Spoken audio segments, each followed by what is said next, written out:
नमस्कार दोस्तों, आशा है कि आप सब लोग बेहतर होंगे। स्वागत एक बार फिर से आप सभी का एससीएस एकेडमी में। दोस्तों, इस क्लास में हम लोग डिस्कस करने वाले हैं इकाई 5 में दिए गए टॉपिक्स को लेकर। और आज हमारे जो टॉपिक हैं वो बहुत इंपॉर्टेंट टॉपिक हैं, इकाई 5 की दृष्टि से भी और करंट अफेयर की दृष्टि से देखें तो भी, क्योंकि ये हाल ही में चर्चा में भी रहे थे। ये जो टॉपिक है वो हम लोग अलग अलग आर्टिकल के तहत देखेंगे। जैसे सबसे पहले बात करेंगे आर्टिकल 112। आर्टिकल 112 क्या कहता है? भारत के बजट के बारे में व्यवस्था करता है। तो हम भारत के बजट को देखेंगे, लेकिन यह याद रखिएगा कि बजट शब्द भारत के संविधान में नहीं दिया गया है। यहां शब्द दिया गया है क्या? वार्षिक वित्तीय विवरण। तो वार्षिक वित्तीय विवरण के बारे में बात करेंगे कि क्या व्यवस्था है इसको लेकर, और उसके बाद फिर हम बात करेंगे अगला आर्टिकल नंबर 114।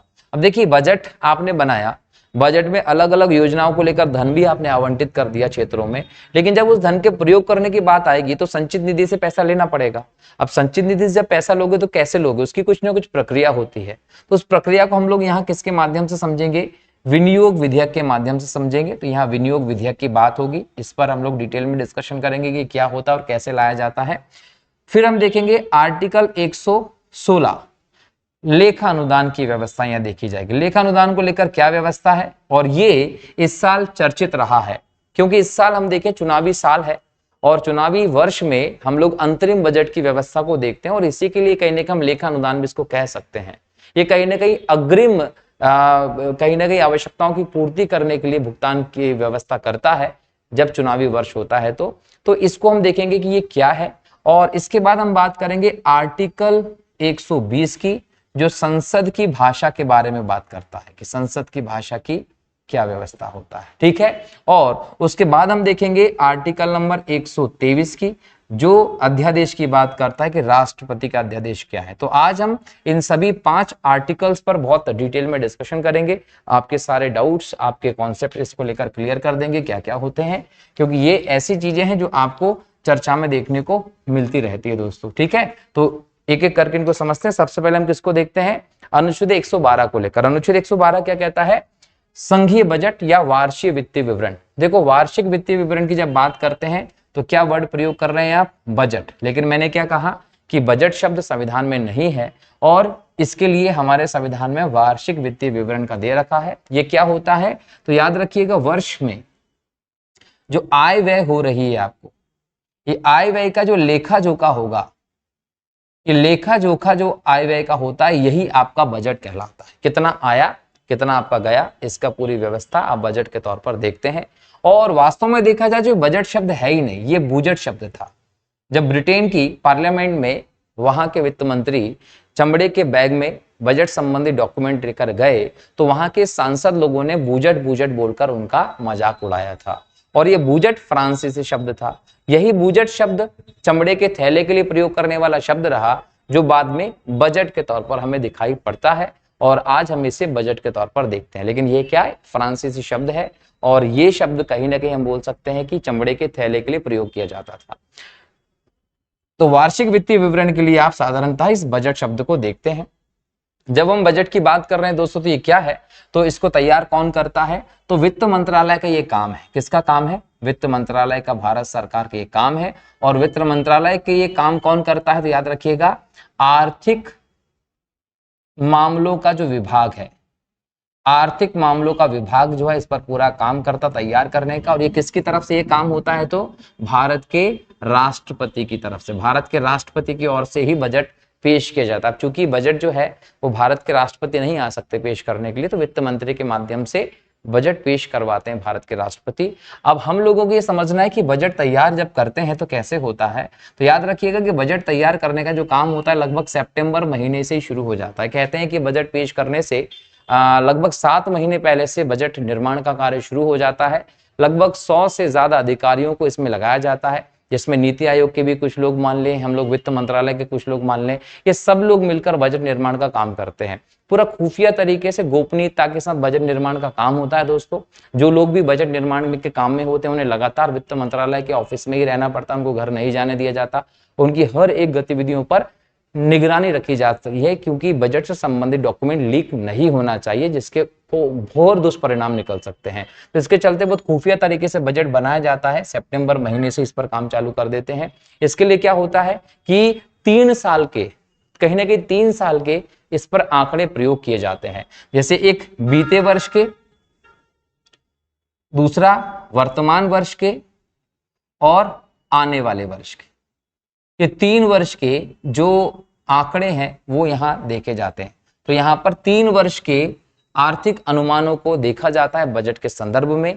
जैसे हम बात कर लें इस साल 2024 का बजट, तो 2023 के आंकड़े भी इसमें प्रयोग किए जाएंगे और 2025 के लिए क्या व्यवस्था होगी वो इसमें देखा जाएगा। तो इस प्रकार से 3 साल के इसमें अनुमानों को ध्यान रखा जाता है, जिसके आधार पर बजट तैयार होता है। बजट तैयार करने की प्रक्रिया में पहले सर्कुलर जारी करने से संबंधित प्रक्रिया होती है। जो समस्त मंत्रालय होते हैं उनके खर्चों का हिसाब लिया जाता है, फिर उनकी जरूरतों का हिसाब लिया जाता है, खर्चों की चेकिंग की जाती है, सही हुआ कि नहीं हुआ उसको केग की जिम्मेदारी होती है वो सब करने की। और अंततः बजट का जब फाइनल प्रारूप बनता है तो कैबिनेट में प्रधानमंत्री की अध्यक्षता में उस पर काम होता है और प्रधानमंत्री की अध्यक्षता के बाद उसको फाइनलाइज किया जाता है।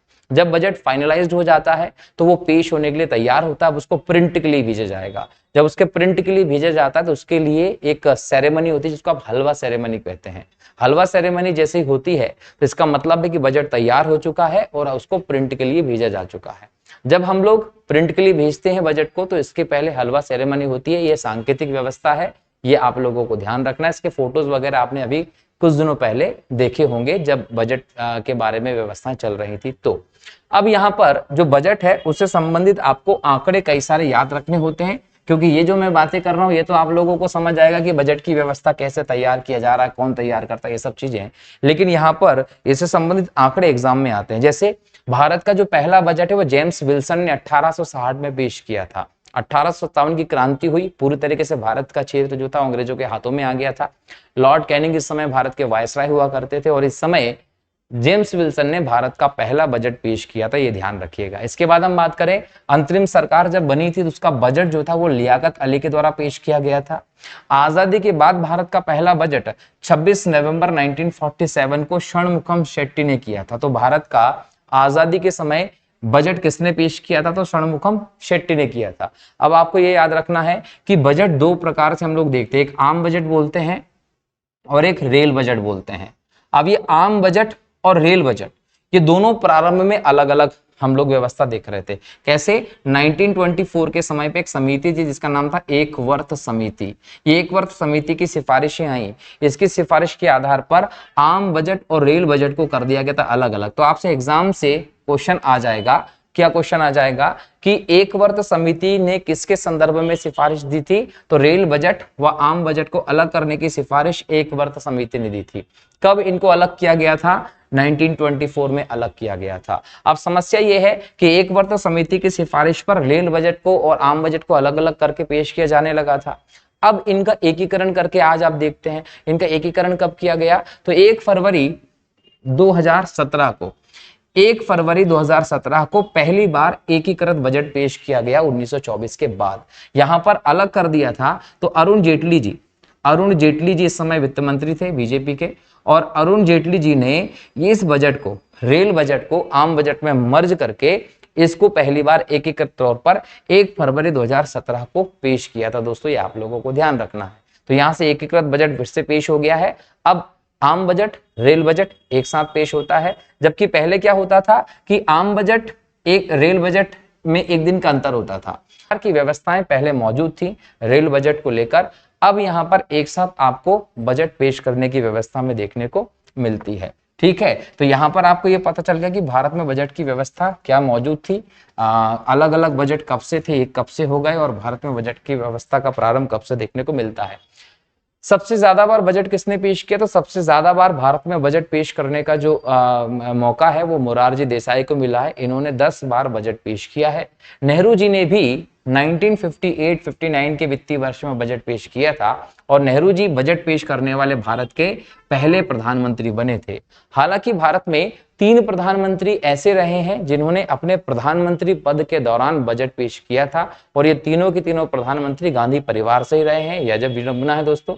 एक पेश किया किसने? नेहरू जी ने, दूसरा इंदिरा गांधी ने भी पेश किया था, और तीसरी बार राजीव गांधी। राजीव, इंदिरा, नेहरू, ये तीनों ऐसे प्रधानमंत्री हमारे देश के रहे हैं जिन्होंने प्रधानमंत्री पद पर रहते हुए बजट पेश किया था दोस्तों। यहां पर इंदिरा गांधी को लेकर आप एक बात और समझ लीजिएगा, इंदिरा गांधी भारत की प्रथम महिला थी, प्रथम महिला जिन्होंने बजट पेश किया था। तो बजट पेश करने वाली पहली महिला भारत की कौन थी? इंदिरा गांधी थी।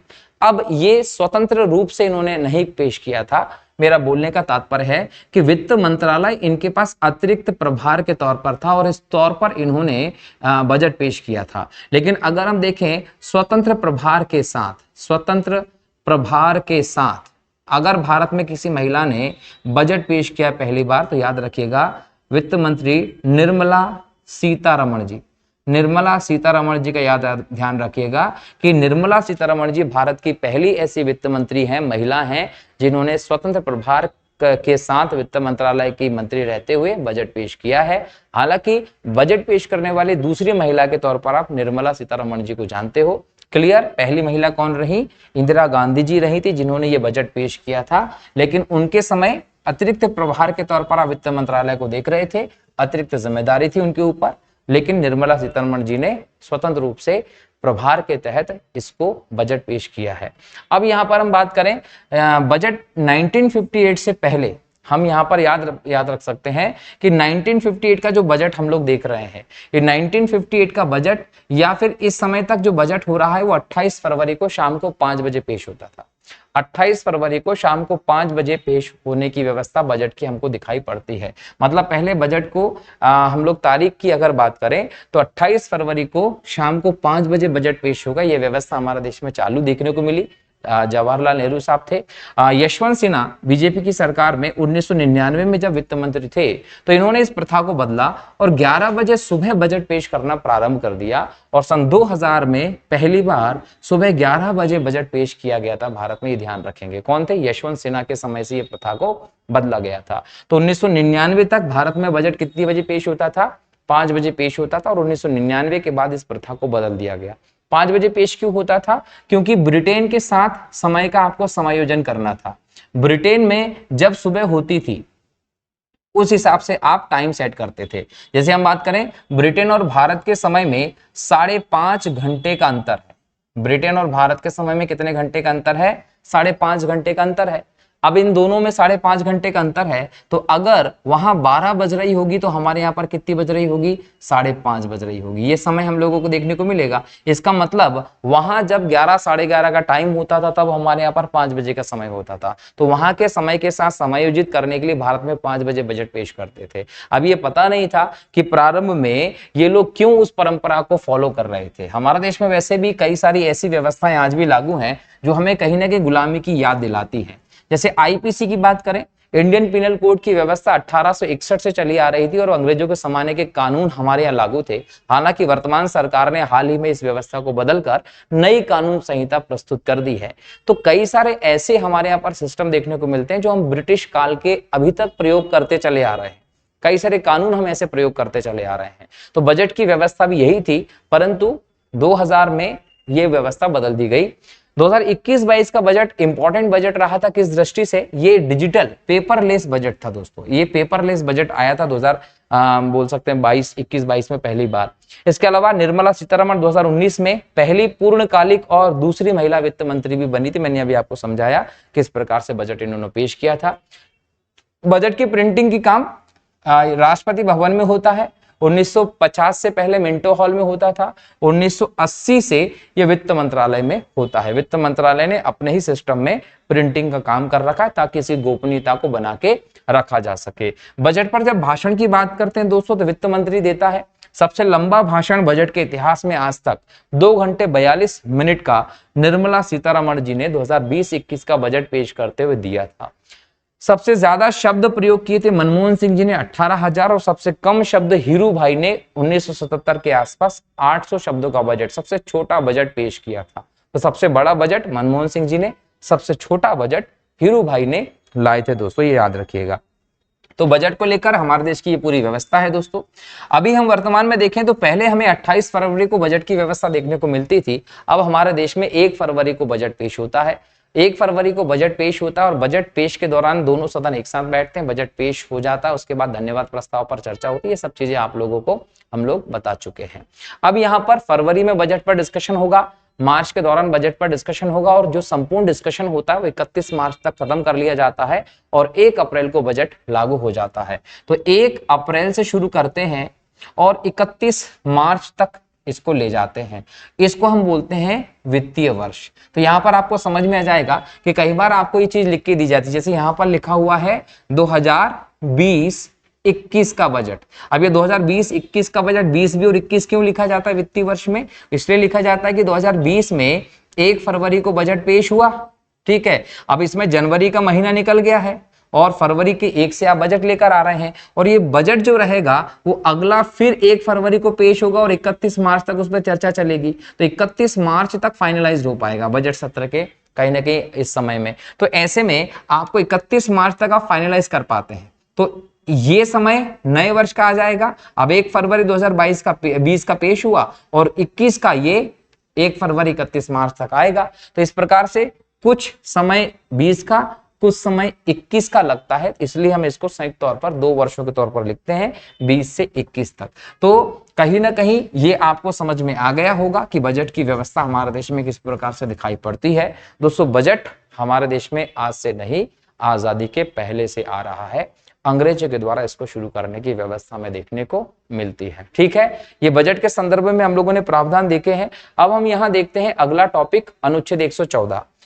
आपके बजट में आपने विभिन्न चीजों को लेकर डिसाइड कर लिया, इस पे चर्चा खत्म कर ली। इस पे चर्चा खत्म करने के बाद एक विधेयक प्रस्तुत किया जाता है जिसको विनियोग विधेयक कहते हैं। जो भी पैसा आपकी संचित निधि में होता है जमा होगा, वहां से अगर आपको किसी भी बजट के लिए जो राशि आवंटित की गई है वो निकालना है तो वो आप ऐसे इजीली नहीं निकाल सकते। उसको निकालने के लिए आपको क्या लाना पड़ेगा? एक विधेयक लाना पड़ता है जिसे आप विनियोग विधेयक के नाम से जानते हैं। इस विनियोग विधेयक को लोकसभा में पेश किया जाता है, लोकसभा में इस पे चर्चा होती है, उसके बाद इसे राज्यसभा में भेजा जाता है, राज्यसभा में इस पे चर्चा होती है और अंतिम रूप से जब राष्ट्रपति के हस्ताक्षर हो जाते हैं तो ये विनियोग अधिनियम बन जाता है और उस व्यवस्था के तहत फिर पैसा निकाला जाता है। अब यहाँ पर ये समझिए कि जो विनियोग विधेयक है ना, एक प्रकार से इसे हम बोल सकते हैं कि धन विधेयक के जैसी ही व्यवस्था यहाँ दिखाई पड़ती है। क्यों? क्योंकि विनियोग विधेयक पर भी सारे अधिकार लगभग लोकसभा के पास ही होते हैं, क्योंकि राज्यसभा के पास ये चर्चा के लिए भेजा जरूर जाता है। चर्चा हेतु किसके पास भेजेंगे? राज्यसभा के पास। लेकिन राज्यसभा इस पर कोई बड़ा निर्णय नहीं ले पाती है। क्यों? क्योंकि राज्यसभा मान लीजिए चर्चा करके इसको पास करती है और इस पर कोई संशोधन जता देती है, तो ये संशोधन को लोकसभा माने या ना माने वो जरूरी नहीं है, बाध्य नहीं है कि वो संशोधन लोकसभा माने ही सही, ठीक है। और राज्यसभा इस पर कोई नहीं भी बताती तो भी कोई दिक्कत नहीं है। इसके संदर्भ में सारे जो राइट्स हैं वो धन विधेयक के भांति किसमें? लोकसभा के पास ही हैं दोस्तों। और यहाँ पर एक बात और ध्यान रखिएगा कि जो विनियोग विधेयक होता है ये किसी भी हालत में पास होना ही चाहिए। अगर विनियोग विधेयक पास नहीं होता तो ऐसे में मंत्रिपरिषद जो व्यवस्था है वो भंग हो जाती है, दोबारा से आम चुनाव आपको कराने पड़ेंगे, सरकार गिर जाएगी। और ऐसे में आम चुनाव का मैं क्यों कह रहा हूं? क्योंकि ऐसे में जो विपक्ष है उसके पास तो बहुमत है ही नहीं। अगर विपक्ष के पास बहुमत होता तो उसको सरकार बनाने का न्योता दे सकते थे, लेकिन चूंकि एक पार्टी बहुमत में है तो दूसरी पार्टी अल्पमत में है, अल्पमत में है तभी वो विपक्ष में बैठी हुई है। तो ऐसे में क्या होगा कि यदि विनियोग विधेयक को आप पास कराने में असफल रहते हैं तो सरकार गिर जाएगी, दोबारा से आम चुनाव करवाए जाते हैं। विनियोग विधेयक क्या होता है? तो जब संचित निधि से बजट के अनुमानों के हिसाब से पैसा निकालना होता है तो उसके लिए विनियोग विधेयक लाया जाता है, जिस पर अधिकतर शक्तियां किसके पास हैं? लोकसभा के पास हैं। अगला होता है दोस्तों आपका अनुच्छेद 116। जब अनुच्छेद 116 की बात करते हैं तो उसमें लेखानुदान, श्रेयमद और असाधारण अनुदान की व्यवस्था की गई है। लेखानुदान क्या है दोस्तों? तो इसको आप एक प्रकार से बोल सकते हैं अंतरिम बजट जैसी व्यवस्था ये होती है ना। जैसे मान लीजिए कि इस साल चुनाव होने वाला है। अब चुनाव होने वाला है तो चुनाव कब होगा भाई? मई में पूरा वोटिंग का पूरा काम चलेगा और 4 जून को क्या आएगा? रिजल्ट आएगा। अब रिजल्ट कब आएगा? 4 जून को। अप्रैल में और मई के समय में तो आपको यहाँ वोटिंग की व्यवस्था देखने को मिलेगी और रिजल्ट कब आएगा? 4 जून को। यहाँ पर पता चलेगा कि बीजेपी को या कांग्रेस को या किस पार्टी को बहुमत मिल रहा है। अब मान लीजिए बीजेपी को बहुमत मिल रहा है और मोदी जी दोबारा से प्रधानमंत्री बनते हैं। अब ये एक प्रकार से मोदी सरकार नई गठित हो गई, नया गठन हो गया कि नहीं हो गया, और नया गठन हो गया तो ये सरकार अपना क्या करेगी, नया बजट लेकर आएगी। और नया बजट जब यहां लेकर आना ही है जून में रिजल्ट आने के बाद, तो जो 1 फरवरी को इस साल बजट का सत्र आया उसमें आप पूरा बजट कैसे पेश कर सकते हो, नहीं कर सकते, क्योंकि नई सरकार आ सकती है, चुनाव होगा। व्यवस्थाओं को देखते हुए आपको नियमबद्ध तरीके से चलना पड़ेगा। आप इस अनुमान के हिसाब से नहीं चल सकते कि यार दोबारा से मोदी जी को प्रधानमंत्री बनना है, एक काम करते हैं ये सरकार कंटिन्यू करने वाली, इस साल बजट पेश कर दे, ऐसा यहां नहीं हो सकता, नियम के हिसाब से चलना पड़ेगा। तो ऐसे में नई सरकार आने के बाद नया बजट, नई व्यवस्था आएगी। तो अब यहां इस बजट सत्र से इन इलेक्शन के रिजल्ट तक जो कामकाज है वो कैसे संचालित होंगे, तो इस कामकाज को संचालित करने के लिए जो पैसे की जरूरत पड़ती है उसकी व्यवस्था लेखा अनुदान के माध्यम से की जाती है। एक प्रकार से ये क्या होता है, अग्रिम व्यवस्था की जाती है, बराबर। इसे आप क्या कहेंगे, लेखा अनुदान के रूप में इसे जानते हैं, जो हमें हर बार दिखाई पड़ता है। हम ये कह सकते हैं यहाँ पे कि जब बजट सत्र के दौरान बजट निर्माण पर काम चलता है, उस दौरान अगर सरकार को किसी भी अपने कार्य संचालन के लिए पैसे की जरूरत पड़ती है तो पैसा कैसे आएगा, उस पैसे को लेखा अनुदान के माध्यम से पहले से ही अलग कर लिया जाता है। ठीक है, तो ये आपका लेखा अनुदान होता है। इसके बाद हम देख रहे हैं अनुच्छेद 120। अनुच्छेद 120 में कहा गया संसद में उपयोग की जाने वाली भाषा। दोस्तों संसद के काम जो है वो हिंदी अंग्रेजी दोनों में हो सकते हैं, और अगर कोई व्यक्ति हिंदी अंग्रेजी में नहीं बोल सकता तो अपनी मातृभाषा में उस चीज को बोल सकता है, क्योंकि संविधान में 22 भाषाओं को मान्यता दी गई है। ऐसे में जो अध्यक्ष होता है वो ट्रांसलेटर आदि की व्यवस्थाएं वहां पर उपलब्ध कराता है। दोस्तों तो संसद में हिंदी और अंग्रेजी जो है वो भाषा मान्य है, लेकिन अगर व्यक्ति चाहे तो अपनी मातृभाषा में भी बोल सकता है, कार्यवाही को संचालित कर सकता है। ऐसे में अध्यक्ष की जिम्मेदारी बढ़ जाती है। तो संसद की भाषा हिंदी और अंग्रेजी है, दोस्तों याद रखिएगा। इसके बाद आता है अनुच्छेद 123। अनुच्छेद 123 कहता है राष्ट्रपति का अध्यादेश। अध्यादेश क्या होता है, अध्यादेश होता है दोस्तों एक अल्पावधि का कानून। अल्पावधि का कानून होता है। अल्पावधि का कानून कैसे होता है, लगभग 6 सप्ताह तक के लिए ये होता है। कितने सप्ताह के लिए, 6 सप्ताह के लिए आप इसे लेकर चलते हैं। अब ये अल्पावधि का कानून 6 सप्ताह के लिए, हम इसको ऐसे बोल सकते हैं लगभग 1.5 माह के आसपास तक हो सकता है ये। तो ये अल्पावधि का कानून होता है। कैसे आता है ये कानून, तो राष्ट्रपति की घोषणा के आधार पर, राष्ट्रपति की घोषणा के आधार पर ये आता है। मतलब कि राष्ट्रपति घोषणा कर दें तो कोई भी कानून बन सकता है, लेकिन वो अल्पावधि के लिए होता है। कितने समय के लिए होता है, 6 सप्ताह के लिए होता है। अब राष्ट्रपति ये अध्यादेश की घोषणा क्यों करेंगे, तो जब सत्र ना चल रहा हो, जब सत्र ना चल रहा हो, जब सत्र ना चल रहा हो तो ऐसे में आपको किसी कानून की जरूरत पड़ गई।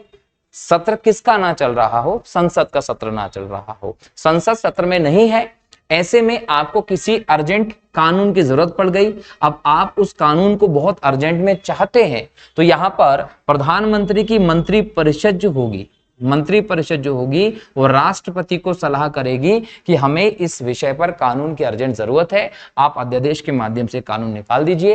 राष्ट्रपति महोदय देखेंगे कि हाँ वाकई में ऐसा है कि नहीं, और फिर वो अध्यादेश निकाल देते हैं, और अध्यादेश के माध्यम से एक अल्पावधि के लिए वो कानून बन जाता है।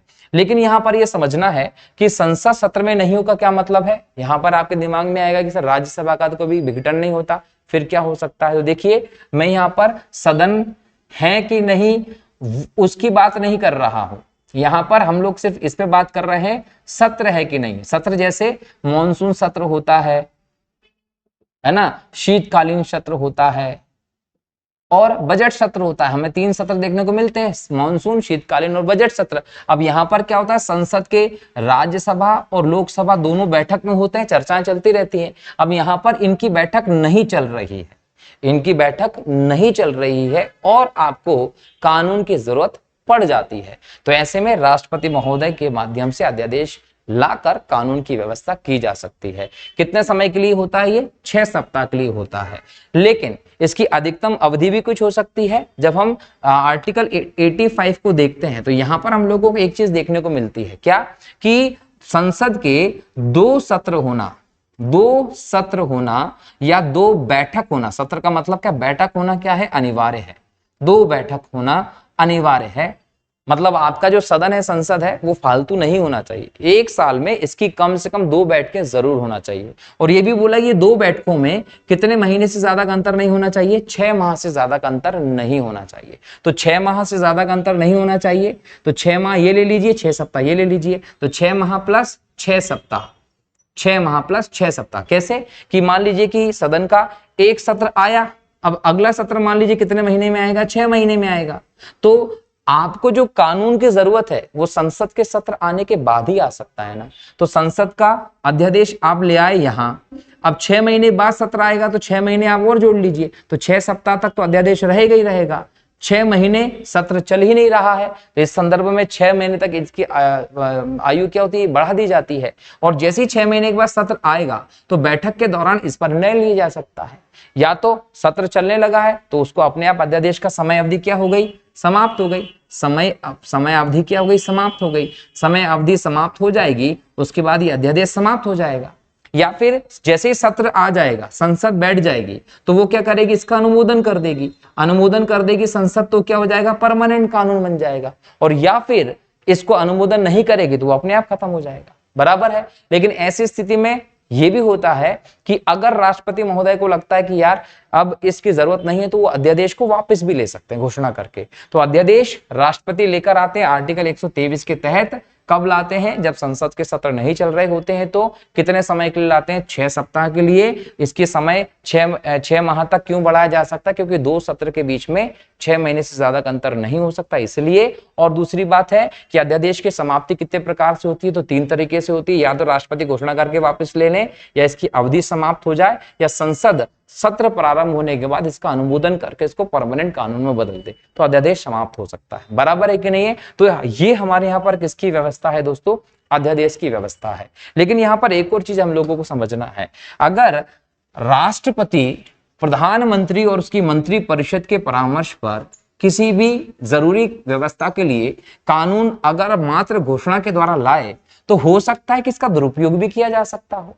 तो ऐसे में एक व्यवस्था और है कि राष्ट्रपति द्वारा निकाले गए अध्यादेश को न्यायालय में प्रश्नगत किया जा सकता है, मतलब उसका न्यायिक पुनराविलोकन हो सकता है।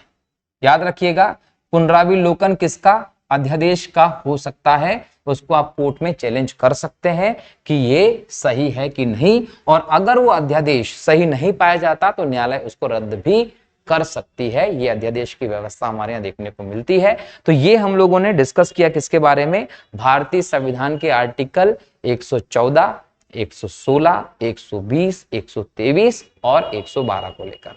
मुझे आशा है कि आप ये सभी शब्दों को समझ चुके होंगे। बजट क्या होता है, कैसे लाया जाता है, कैसे पास होता है, विनियोग विधेयक क्या होता है, लेखानुदान क्या होता है, संसद की भाषा की व्यवस्था क्या है, और अध्यादेश की व्यवस्था हमारे यहाँ पर क्या है। ये सारी चीजें हम लोगों ने यहाँ क्लियर की हैं। अब अगले लेक्चर में दोस्तों हम लोग बात करने वाले हैं भारत की सुप्रीम कोर्ट को लेकर। तब तक के लिए बहुत बहुत शुक्रिया। जय हिंद, जय भारत, वंदे मातरम, जय श्री राम दोस्तों।